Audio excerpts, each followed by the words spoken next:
ಸಿರಿಗನ್ನಡವೇ ನನ್ನ ಉಸಿರಾಗಿರಲಿ, ಸ್ವರ್ಗಲೋಕವೇ ಕೊಟ್ಟರೂ ಬೇಕಾಗಿಲ್ಲ, ಕನ್ನಡ ಮರೆತೆಂದು ಬದುಕುವುದಿಲ್ಲ.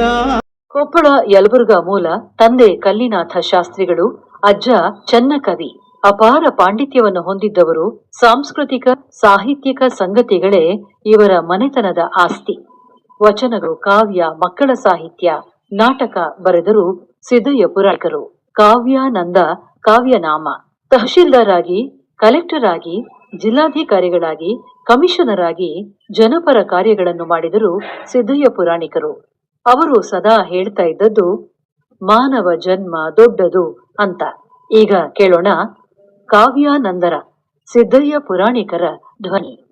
ಮಾನವ ಜನ್ಮ ದೊಡ್ಡದಾಗಿರುವುದು ಮನದ ಮಹಿಮೆಯಿಂದ.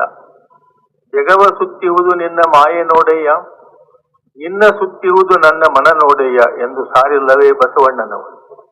ಮನ ಘನಮನವಾದರಂತೂ ಮಾನವ ಮಹಾಮಾನವನಾಗುತ್ತಾನೆ. ಆದುದರಿಂದ ಮಾನವ ಜನ್ಮವೆಂದರೆ ಇಹದಲ್ಲಿ ಮನದ ವಿಕಾಸಕ್ಕಾಗಿ ಮಾನವನು ಕೈಗೊಳ್ಳುವ ಸಾಧನ ಯಾತ್ರೆ ಎಂದು ನನ್ನ ನಂಬಿಕೆ. ತನುವಿನ ಆರೋಗ್ಯ ಮನದ ಆರೋಗ್ಯಕ್ಕೆ ಮೂಲಾಧಾರ, ತನುವಿನ ಶಕ್ತಿ ಮನದ ಶಕ್ತಿಗೆ ಬುನಾದಿ.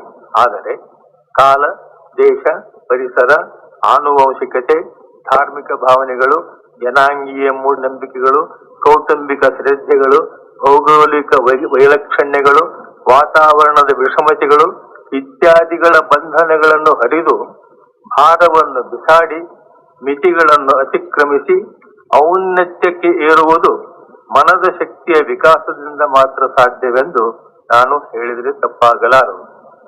ಮನೋವಿಕಾಸವು ಸ್ವಪ್ರೇರಿತವೂ ಹೌದು, ಇಚ್ಛಾಜ್ಞಾನ ಕ್ರಿಯೆಗಳಿಂದ ಪ್ರೇಷಿತ ಪೋಷಿತವೂ ಹೌದು.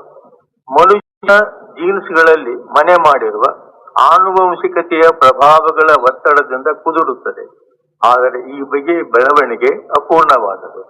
ತನ್ನ ಮನದ ಪೂರ್ಣ ಬೆಳವಣಿಗೆಗೆ ತನ್ನ ಇಚ್ಛಾಶಕ್ತಿಯಿಂದ ತಾನೇ ಪ್ರಚೋದನೆ ನೀಡಬೇಕು. ಪರಿಸರವು ಅದಕ್ಕೆ ಪೋಷಕವಾಗಿರಬೇಕು. ಅದು ಮೊದಲ 6 ವರ್ಷಗಳ ಅವಧಿಯಲ್ಲಿ ಈ ಪ್ರಯತ್ನ, ಪ್ರೇರಣೆ, ಪ್ರೋತ್ಸಾಹಗಳು ಬಲವತ್ತರವಾದವುಗಳಾಗಿರಬೇಕು.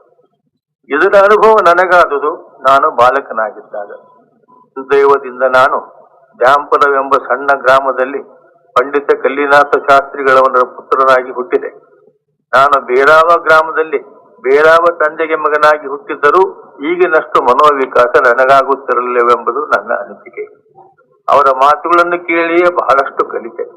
ಆ ಪಾಂಡಿತ್ಯದ ಪರಿಸರದ ಪ್ರಭಾವದಿಂದ ನನ್ನೂರಿನ ಅನೇಕ ಬಡವರ ಮಕ್ಕಳು ವಿದ್ಯಾವಂತರಾದರು, ಮನೋವಿಕಾಸವನ್ನು ಪಡೆದುಕೊಂಡರು. ಎಲ್ಲ ಹಳ್ಳಿಗಳು ಈ ನನ್ನ ಹಳ್ಳಿಯಂತೆ ಆಗಬಾರದೆ ಎಂದು ಎಷ್ಟೋ ಸಲ ನನಗನಿಸಿದೆ.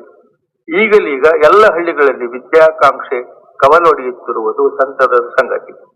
ಬಾಲ್ಯದಲ್ಲಿ ನಾವು ಪಡೆದುಕೊಂಡಿದ್ದ ನಂಬಿಕೆಗಳೆಲ್ಲ ದೇವಧರ್ಮಗಳ, ಪಾಪ ಪುಣ್ಯಗಳ, ಸ್ವರ್ಗ ನರಕಗಳ, ಸದ್ಗುಣ ದುರ್ಗುಣಗಳ, ಜೀವನದ ಗೊತ್ತು ಗುರಿಗಳ ಬಗೆಗಿನ ನಂಬಿಕೆಗಳೆಲ್ಲ ಹೊಸ ಜ್ಞಾನ ವಿಜ್ಞಾನಗಳ ಬೆಳಕಿನಲ್ಲಿ ತೀಕ್ಷ್ಣ ಪರೀಕ್ಷೆಗೆ ಗುರಿಯಾಗುತ್ತವೆ.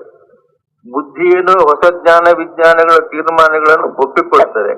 ಆದರೆ ತಿಳಿವಳಿಕೆಯ ನೆಲೆಯಲ್ಲಿ ಸ್ವೀಕರಿಸಿದುದನ್ನು ಬದುಕಿನಲ್ಲಿ ಅಳವಡಿಸಿಕೊಳ್ಳುವುದು ಕಷ್ಟವಾಗುತ್ತಾ ಹೋಗುತ್ತದೆ.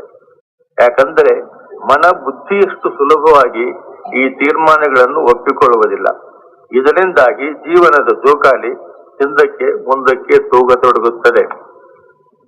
ಹೊಸ ಜ್ಞಾನ ವಿಜ್ಞಾನ ಒಮ್ಮೊಮ್ಮೆ ಹಳೆಯದನ್ನು ತಿರಸ್ಕರಿಸುತ್ತದೆ, ಒಮ್ಮೊಮ್ಮೆ ಪುರಸ್ಕರಿಸುತ್ತದೆ.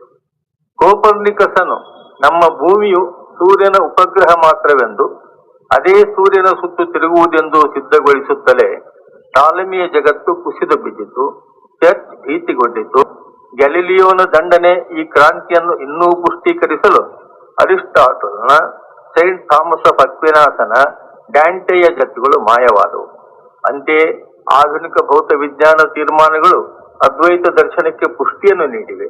ಹೀಗೆ ವಿಜ್ಞಾನವು ಹೊಸ ಹೊಸ ತೀರ್ಪುಗಳನ್ನು ಕೊಡುತ್ತಾ ನಡೆದಿರುವಾಗ ಜೀವನದಲ್ಲಿ ಬಿಡುವುದಾವುದನ್ನು ಹಿಡಿಯುವುದಾವುದನ್ನು ಎಂಬ ದಂದುಗಕ್ಕೆ ಕೊನೆಯಿಲ್ಲದಾಗುತ್ತದೆ. ಹೊಸ ತೀರ್ಮಾನಗಳಿಗೆ ಹೊಂದಿಕೊಳ್ಳುತ್ತಾ ಹೋಗಲೇಬೇಕು. ಇದೇ ಮಾನವ ಜನ್ಮದ ದೊಡ್ಡತನ. ಸತ್ಯವಿದು ಕನ್ನಡ ನಾಡಲಿ ಹುಟ್ಟಲು ಪುಣ್ಯವು ಬೇಕು, ದೇವರ ದಯೆಯಿಂದಲೇ ಈ ಭಾಗ್ಯವು ದೊರೆತರೆ ಸಾಕು. ಹೈ